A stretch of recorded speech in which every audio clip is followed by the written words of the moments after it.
We are here. It's that time of the week. It's the tier list rankings for wide receivers and running backs heading into week 9, helping you hopefully win your week in week 9. We're inching closer and closer to the fantasy playoffs, but we still have some time to turn our seasons around.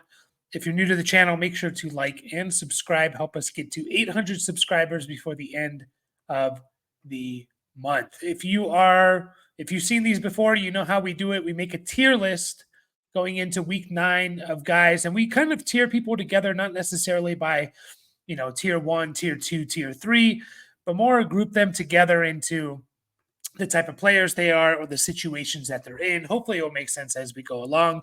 First up, we have our number 1 overall. These are 5 guys that I think have the best chance at being the number 1 overall running back or wide receiver in the next part for the week. I have Saquon Barkley, Kyron Williams, Derrick Henry, Bijan Robinson, and Alvin Kamara. It's pretty self-explanatory. No reason to really talk about those guys. They're all studs.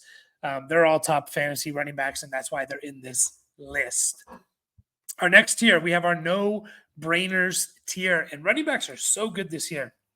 Even with 2 teams on bye in the 49ers, and I forget the other team, but 2 teams on bye, and I don't include Thursday night players, we still have 16 either no-brainers or number 1 overall players. We have Kenneth Walker, Jahmyr Gibbs, Achane, Aaron Jones, Jonathan Taylor, who's back, James Cook, who's been awesome, DeAndre Swift, Kareem Hunt, James Conner, David Montgomery, and I put Tyrone Tracy in here. And maybe that's a little bit early to declare that, but he is going to play. He's coming off a concussion, so it's not a groin injury or a soft tissue injury, which you're worried about potentially limiting him. It's a concussion, which is serious, but if he's good to go, you think he should be there, right? And he should be ready to take on the workload. And they've kind of moved on to Tracy as their number 1 guy. So 3 of the last 4 weeks, Tracy has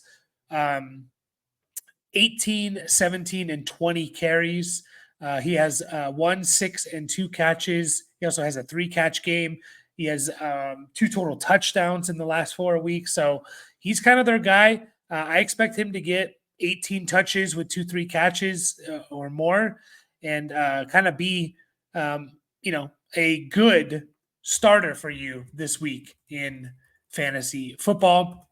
And the other guys, again, not a whole lot of explanation needed for these guys. These guys are studs. You're starting them. You're not thinking about them.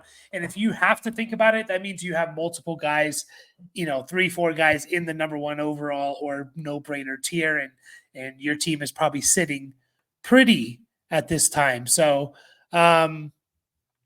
moving right along to our next tier here, I have what I call just the RB2s with good matchups. RB2s with good matchups. Chase Brown is in this list. RB2s with good matchups. Chase Brown is in this list. Chuba Hubbard, Ramondre Stevenson, and Alexander Madison. These are all guys who, they've been getting the work to be top tier guys or RB2s. Chase Brown, especially with Zach Moss out, you can maybe even make a case that Chase Brown should be higher into the no-brainer tier, especially considering the matchup that they have. And I'm just double checking the matchup here. Give me a second, please, and I will pull that up for you. I always forget to pull this up, but we have Chase Brown, who is playing the Raiders. That's right, playing the Raiders. Good matchup for me. You look at Chase Brown over the last 5 weeks, 23 points, 16.5, 14.5, 7.3, and 11.5 points in PPR. He's been awesome. Chuba Hubbard used to be in the no-brainer tier, especially when he had his stretch there with Andy Dalton, but with Bryce Young here as the starter, it does limit the offense a bit. That being said, Chuba Hubbard still had 9.1 points last week in PPR. He's playing New Orleans, which is really like maybe the top team that you want to be targeting. He's going to catch the ball. Jonathan Brooks is not playing, so you don't have to worry about that. Ramondre Stevenson Ramondre Stevenson gets another good matchup. Tennessee, they're not a great matchup, but they're not a terrible matchup either. So I put them in this list. And, Ramondre, they should be able to keep that game close, especially if Drake May plays. They should be able to keep it close or even potentially win the game. And Ramondre Stevenson, it seems like his type of game script here. So I expect him to get 15 carries, 2-3 catches, and we'll see if he falls into the end zone. And then Alexander Madison, as gross as it sounds, has just been getting a ridiculous amount of work here. He's playing Cincinnati, which is a pretty good matchup. You just look at the workload for Alexander Madison. It's pretty crazy. He's had, let's see here. He's had 17 or more touches each of the last 4 weeks, 17, 19, 26, and 19, just one touchdown, but he's catching the ball too. 2, 5, 3, 5 catches going back the last 4 weeks. Alexander Madison this year, which is kind of crazy. He's currently on pace for 47 catches, which I don't think we would have expected. So 47 catches for Alexander Madison. I never expected him to be a 50 catch guy potentially. Next up in the next tier we have is the RB2s with tough matchups. Yeah, with tough matchups here. Just two guys. It's J.K. Dobbins and Nick Chubb. J.K. Dobbins is playing Cleveland, or they're playing each other, and Nick Chubb is playing the Chargers. So both those teams are pretty tough against the run. The Chargers technically are a little bit better, although I'm still not 100% convinced how good this Chargers defense really is, but they've had some pretty favorable matchups, but they've been playing well in them, so that's all you can ask for. Two guys that I think I consider them RB2s, maybe low-end RB2s, especially with a tough matchup, but they both should get some work. It shouldn't be a blowout on either side. I wouldn't expect it to be. You look at J.K. Dobbins, he's had, since week 2, 15 or more touches in every single game, 18, 18, 17, 27, 17, and 21. He's had 9 catches the last 3 weeks, so he's averaging 3 catches a game, and he's always a candidate to fall into the end zone. And then Nick Chubb had 16 carries last week, and he's third game off the injury, should be kind of getting warmed up a little bit. Next tier that I have for you guys are these are my flexes. These are my flexes. Maybe it's format dependent, but I put the Bucks guys in here. They're always going to kind of fall into this tier here. If they get a good positive game script, then one of them or both of them could be pretty good. But the fact is, they are kind of eating into each other's workload. 16 touches for Bucky Irving last week with 7 catches, which is great. 84 total yards and no touchdown. And Rachaad White also had 11 touches with 5 catches. He also caught a touchdown, caught a touchdown. So, they're going to be limited on their touches, but if they're giving you 3, 4, 5 catches with those touches, you should be okay to flex these guys, especially in PPR. Javonte Williams, I put here. Don't really know what to think of Javonte. It's been like really up and down. As soon as I'm starting to buy into him, it goes back down again, right? Like weeks, I believe it's weeks 4 and 5. He had 18 total touches, 80 total yards, 111 total yards. And then he had 9 touches the next week. And then he went back up and had a really good game against the Saints where he had 111 total yards and 2 touchdowns. And then he was playing Carolina and he kind of busted, right? We expected a lot more. He had the touches. He had 21 touches with 4 catches, but only 52 total yards is really, really bad. I put Javonte here. Tough matchup against Baltimore, but I still think you could probably flex him. Raheem Mostert's going to fall into this category a lot. I do think the matchup against Buffalo is a bit favorable for their running backs. I think they can catch some passes and do some work over the middle here. And then I put Rico Dowdle here. I don't know, man. Like coming off the bye, I thought there could be something, and then he was sick and didn't play. It was kind of a weird situation. But if they're going to move to Rico Dowdle, like it's going to be now. Right, it's going to be now. So hopefully they do move towards him, and he gets. I'm looking for, at least 12 touches with 2-3 catches, but I'm hoping for 15 with 2 catches. So if that's the case, this one's you're taking a little bit of a leap of faith here, but I think that could possibly be the workload for Rico Dowdle. And then I have a couple more here. I have handcuffs, my handcuffs that you should be holding. I put Devin Singletary in here. I think he could be, if something happens to Tracy, a pretty good player like he was in the beginning of the year. Tyler Algier is obvious, Charbonnet, Ray Davis. There's a couple of more out there. Braylon Allen, but he played on Thursday, so I don't have him in here. I'm sure there's a couple other ones that I'm missing, but handcuffs to hold, especially if you own one of the starters here. If you own or you're the manager of Bijan or Kenneth Walker or James Cook, and you're looking good to make the playoffs, you should start to consolidate your roster soon. We're in week 9.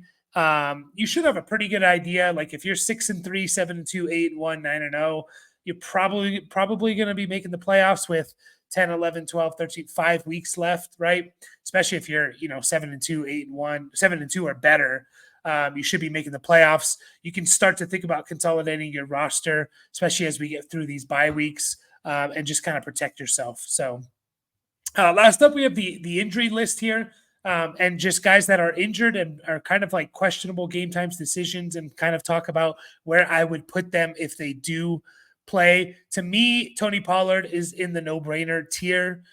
He's getting too much work to not start him. It's almost impossible to go away from him. It's nothing sexy or anything, but like you start looking at the numbers for Tony Pollard, it's like he's the RB21 on the year in PPR overall. He's already had his bye. He's the RB21 in points per game and total points. He's had one dud week and then one other week below 10. His dud week was 5.9.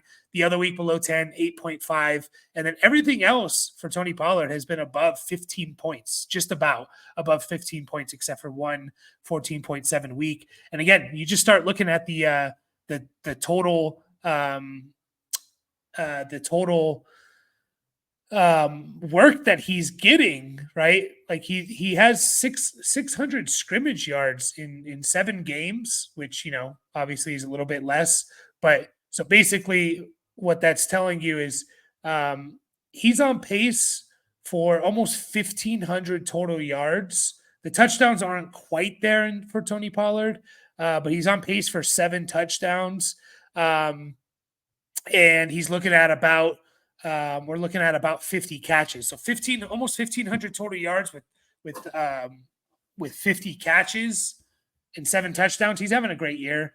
Josh Jacobs, I also put in the no-brainer, even with Malik Willis potentially playing here. I still put Josh Jacobs in the no-brainer tier. Just getting too much work on a good offense. Again, 26 touches. He's had 20 or more touches 3 of the last 4 weeks. You can't ignore that stuff, especially on a good offense. Brian Robinson is another one. To me, Brian Robinson, if he's healthy and playing, he is a no-brainer. He's a no-brainer. I know he's been a little bit down the last couple of weeks. Well, not really. Last week he had 76 total yards, only 1 catch, no touchdown. So that's not a great fantasy finish, but the work is there, 17 touches.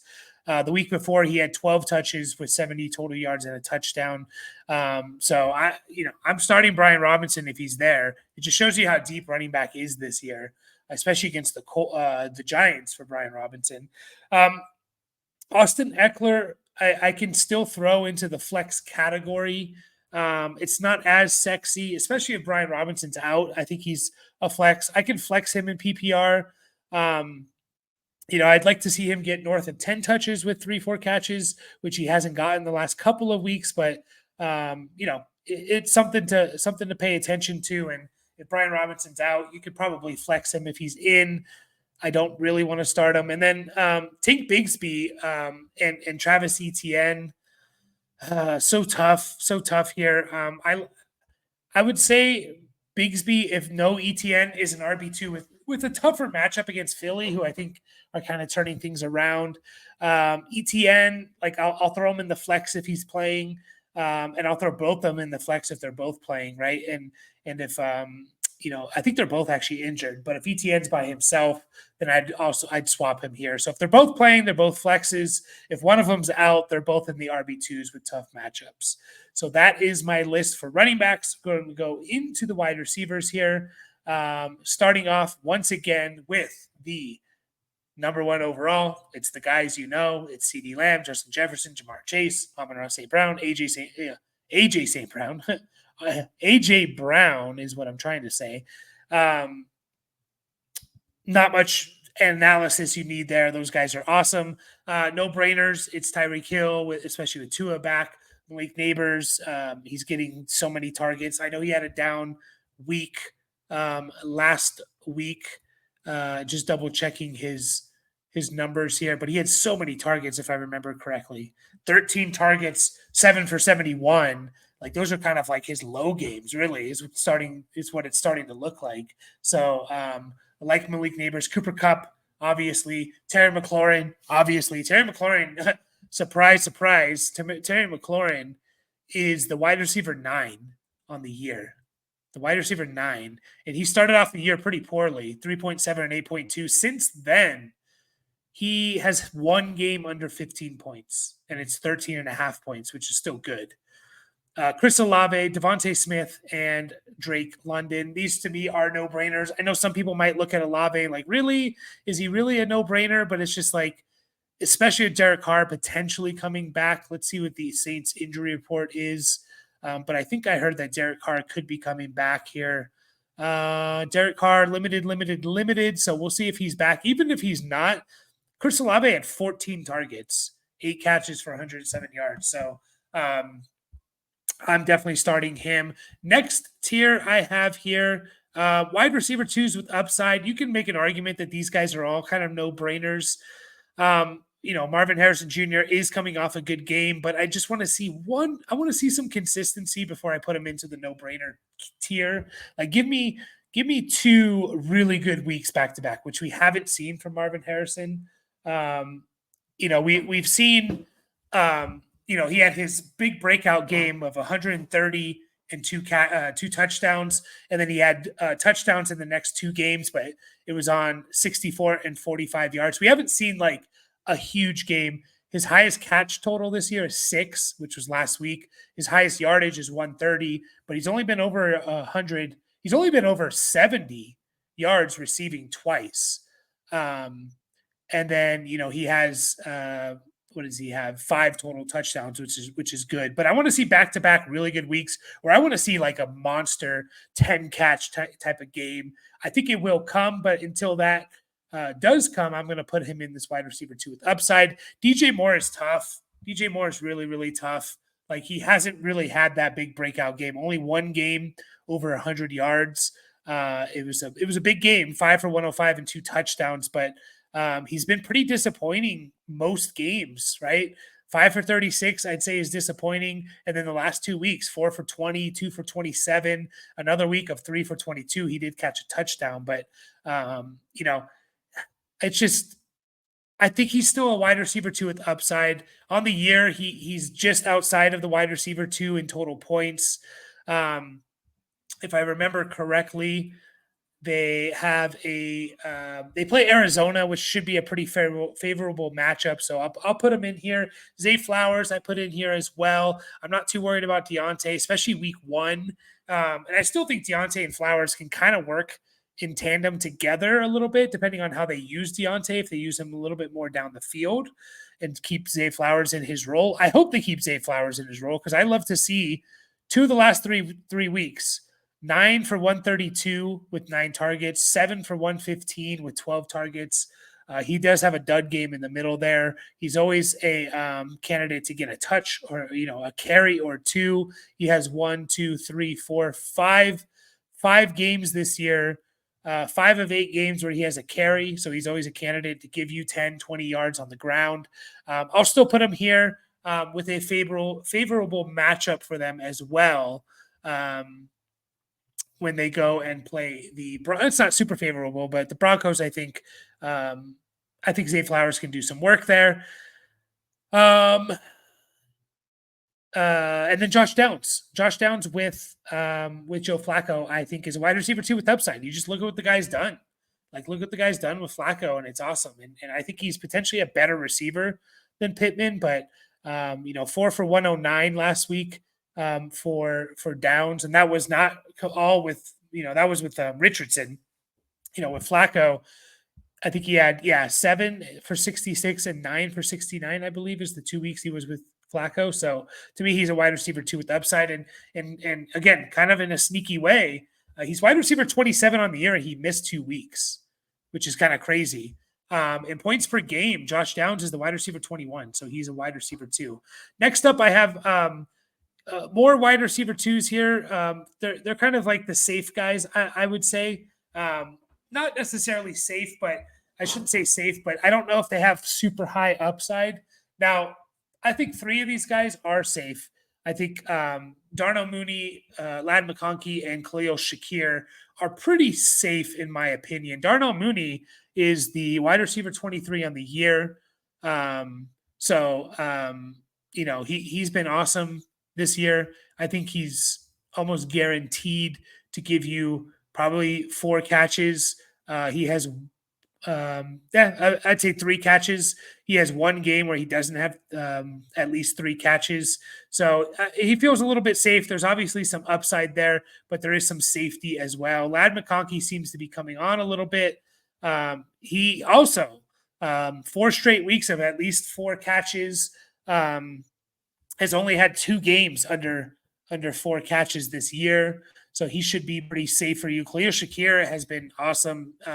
I think he's going to continue, even if Amari Cooper works in a little bit more. Khalil Shakir is going to be awesome this year. He's the wide receiver 30 in total points, in points per game, and he's the wide receiver 23 in total points. And then Calvin Ridley, he's obviously not like the other ones, right? One of these guys is not like the others. It's Calvin Ridley. I want to put him in wide receiver 2 with upside. I just need to see one more week of and if Will Levis is going to play, I need to see Will Levis get him the ball if Will Levis is going to be the starter. Now, 15 targets, 9 targets. He's had 8, 9, and 15 targets the last 3 weeks. But unfortunately, only one of those games came through last week, 10 for 143. If I see this again with Will Levis, then he'll definitely be in that wide receiver 2 or even no-brainer tier. Next up, I have safe wide receiver 3s. I have 2 categories for wide receiver 3s. First up is safe wide receiver 3s. Michael Pittman, Jacoby Myers, Cortland Sutton, and JSN. These are all guys that I don't really see them putting up like a 2-catch, 20-yard performance. I think their offense is really going to kind of need them, in my opinion. We'll start off with Pittman. It's with Joe Flacco, obviously, but Pittman's going to get his targets. He's going to get his targets. He's going to have better balls this week. I expect him to get 7, 8 targets, 4 or 5 catches, and which will give you a pretty safe floor, in my opinion. Don't love the upside, but you never know. He could get in the end zone. Jacoby Myers has been pretty good the last 3 weeks. Jacoby Myers on the year is wide receiver 37 overall, but he missed a couple weeks. He's the wide receiver 29 in points per game. When you look at the last 4 games he's played, 21.2, 9.9, 13.2, and 17.2. Last week, I believe, was the first week we saw him without Devontae Adams. He got 7 targets, 6 for 52, and a touchdown. Cortland Sutton is, still the wide receiver 1 for the Broncos. I know he had that dud game a couple weeks ago. Yeah, the 0 target, 0 catch game. But you take that game out, he's been pretty damn good this year in terms of his target share. 12, 4, 11, 9, 5, 6, and 11. So, you take out that dud 0 target game, he should give you a pretty safe floor. 8 for 100 last week. They're going to be chasing points against the Ravens, so I think he'll give you a pretty good safe floor. And then Jackson Smith and Jigba, he just gets so many targets and they throw the ball so much. He's going to give you. He's had only really in PPR. He's had 2 bust games, 3 for 9, and then 2 for 19. All the other ones have at least been 4 for 31. And a touchdown is good. 5 for 53, that's not a bust. 6 for 69, and that's just what he's going to do. That's what he's going to do, I think, especially with DK Metcalf out. And I think there is some upside there, but just haven't really seen it from him. So I can't really say he has upside. But the dude's on pace right now, guys, for 132 targets, which is insane. He's on pace for 132 targets, 90 catches. Unfortunately, the yardage just isn't quite there. Like, he's not doing much with the catches, but 90 catches for just 800 yards. But 132 targets, you should be doing a lot more. I just think they need to use him a little bit better, and hopefully they do. The next I have is kind of our boom bust wide receivers here, our boom bust wide receiver threes.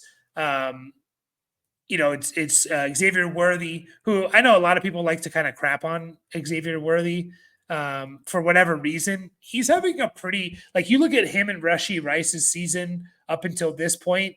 I think Worthy's actually been slightly better than Rashee Rice was last year through 8 weeks. Like, I know he doesn't have the huge catch total or the huge yardage. He's not drawing a whole lot of targets, although last 2 weeks, 8 targets for Xavier Worthy. They're just kind of down the field targets, but like, the guy's having a pretty solid rookie year. His catches, his yardage, they're not going to blow you away. They're not going to, they're not going to wow you or anything. He's only on pace for 46 catches. But he is on pace for, he does get some rushing yards and stuff like that. But he's only on pace for, let's see here, 690 total yards, but he is on pace for a good touchdown total, which is over 12 touchdowns, which would be nice to see. And you think about that, it's like 700 total yards, 12 touchdowns, 50 catch. It's kind of looking a little bit like, slightly like Jordan Addison's year last year. Jordan Addison last year, 70 catches, 900 yards, 10 touchdowns. So obviously the catches and yardage isn't quite there, but getting more targets. Jalen Waddle, just need to see consistent big games from him before I put him any higher. Cedric Tillman, I'll put in this tier. Now, if Cedric Tillman has one more week with Jameis, I just want to see the offense and the Browns with Jameis one more week to kind of start getting a clear picture of where these guys fall. I'll put him in the boom bust wide receiver threes right now. And then Keon Coleman, I just want to see Keon Coleman. He's been great the last couple of weeks. I don't think they're going to just take him off the field for Amari, but I do want to see what that offense is like when Amari's kind of out there full time. If he's out there full time, they might not want to stunt the growth of Keon Coleman, so they want him out there, but he's been great the last 2 weeks. Next up, I have flexes in 3 wide receiver leagues. Like, now we're getting pretty deep here in 3 wide receiver leagues. DeAndre Hopkins, who should ramp it up a little bit more with Kansas City. Keenan Allen, who he's still getting some targets and things like that. They had a tough week last week, obviously, but he still has 6, 5, and 7 targets. Just need to be more consistent targets. Jerry Jeudy, again, just kind of hedging my bet with the Browns guys. I want to see the offense under Jameis Winston, the Browns offense under Jameis Winston one more week before I make determinations on what these guys are. But 5 for 79 for Jeudy last week. Jerry Jeudy sneakily is having like an underrated season stat-wise. I think you would be surprised about what he's putting up, but he's putting up, he's on pace for 105 targets, right? 105 targets. He's on pace for 700 yards, which isn't great. He's only on pace for 56 catches, only on pace for 56 catches and not many touchdowns, but that was with Deshaun Watson. So, the targets are there. He's getting some work. We'll see. Jordan Addison, I put in here too. Just, it's been tough for Jordan Addison. Like, we just haven't seen the volume. Sam Darnold, it seems like, can really only support one wide receiver, but Jordan Addison, he's not getting the touchdowns. The catches have never been there for Addison. That's not his thing. Only 3 for 36, 3 for 66, 2 for 22. You either need to give me catches with 66 yards or a touchdown. 3 for 36 or 3 for 66 is fine, but it's not great. right? I need 5 for 66, or I need 3 for 66 and a touchdown, right? So I'll put him in here. Next up, I have more of our desperation. If you're desperate, this is where you're going to be. This is the safe desperation flex, meaning I think these guys will give you a safe floor, right? And maybe that's what you need. I don't think they have a whole lot of upside. It's Wan'Dale Robinson who is getting a lot of targets. He's another guy. He's kind of a target hog, getting a whole lot of targets, a whole lot of catches, right? Whole lot of targets, a whole lot of catches, but it's not necessarily translating to great fantasy success. Wan'Dale Robinson's on pace for 153 targets this year. 153 targets, and he's on pace for 100 catches, right? 153 targets, 100 catches, only 700 yards, and he has only 2 touchdowns this year. So I think he can give you, of course, 4, 5, 6 catches, 40 yards, 50 yards, but don't see a whole lot of upside. Jalen Tolbert, I still put here. He's at least been producing a bit. 3 for 44, 4 for 43, 7 for 87, and a touchdown. Since Brandon Cooks has been out, we have one more week of that. Elijah Moore, again, hedging my bets with these Brown guys, but Elijah Moore had a crap ton of targets, 12 targets, 8 for 85. So he gets that again, he'll move up. And then Tyler Lockett, he's always kind of in this tier here. Once again, he's like leading the Seahawks in targets and catches and all of that. Like it's crazy. He just keeps doing it, but I don't think he's actually leading them in catches. But on pace for 66 catches and 700-800 yards or so. I think he can give you a pretty solid floor. Next up, we have just a few more categories here. Upside, desperation. These are guys that, again, they're kind of desperation flexes. And what I mean by that is like you have to be desperate to start these guys, very desperate. And maybe you're down bad if you're starting them. But I do think these guys provide a little upside. So it's like, do you need a safe 7-8 points, or do you need the potential of 15 or 20 points? If you need 15 or 20, go with one of these guys. Rome Odunze, Rashad Bateman, who, again, I think Deontay is going to take it slow. And you just look at Rashad Bateman the last 3 weeks or so. Rashad Bateman's been awesome since the last 4 weeks, right? The last 4 weeks, Rashad Bateman is the wide receiver 16 in total points. So Jalen McMillan I put in here just because he did get the most targets, I believe, for Buccaneers wide receivers. Now, a lot went to tight ends and running backs, but what if Baker throws to the wide receivers a little bit more? McMillan had, I believe, the most targets for them, 7 targets, but only 4 catches for 35 yards. I still put him into the upside tier, just a little bit of the unknown. Xavier Legette with Deontay Johnson gone now. I know it's with Bryce Young, but Xavier Legette, maybe he can take a slant to the house or something. Again, 7 targets for him, 4 catches, 34 yards, and a touchdown. And then Demario Douglas, I think we've only seen 1 game with him and Drake May completely healthy. And I believe it was his 6 for 92 and a touchdown game. Maybe it was the other game too against Miami. I can't remember. 6 for 59 he had. But with Drake May, he's been awesome. We just haven't seen them the last couple of weeks. Hopefully we see that this week. This tier here, not much to say here, but these are guys that are on the bench, but I'm okay with holding if you have a spot for them. Michael Wilson. Again, you kind of look at Michael Wilson and it's like, okay, yeah, I see something here. He's the wide receiver 28 the last 4 weeks, Michael Wilson. He's had 12.8, 10.1, 2.5, and 14.1 over the last 4 weeks. So he's been having a pretty good stretch here, but to me, he's on the bench. Alec Pierce, let's see that offense with Joe Flacco. Trey Tucker, who's the wide receiver 2 for the Raiders. If they can get a consistent passing game, maybe Tucker is something. Jalen Coker could be the number 1 target for the Carolina Panthers now with Deontay Johnson out. So last week, 6 targets, 4 catches, 78 yards, and a touchdown. So Coker and Legette are going to be interesting to see what happens with them. Dontavian Wicks, if Malik Willis is playing, if Jordan Love's out there, I'm always fine. If Jordan Love's out there, I throw him into like the upside desperation play. He always has the upside of catching 2 touchdowns.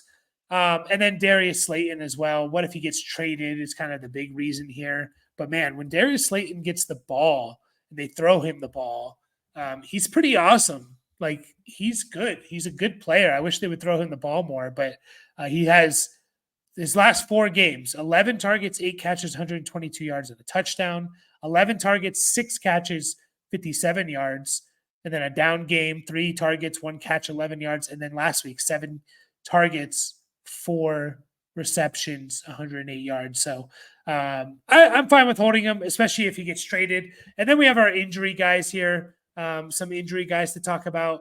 The Packers guys, they're not necessarily injured, but it's Malik Willis, right?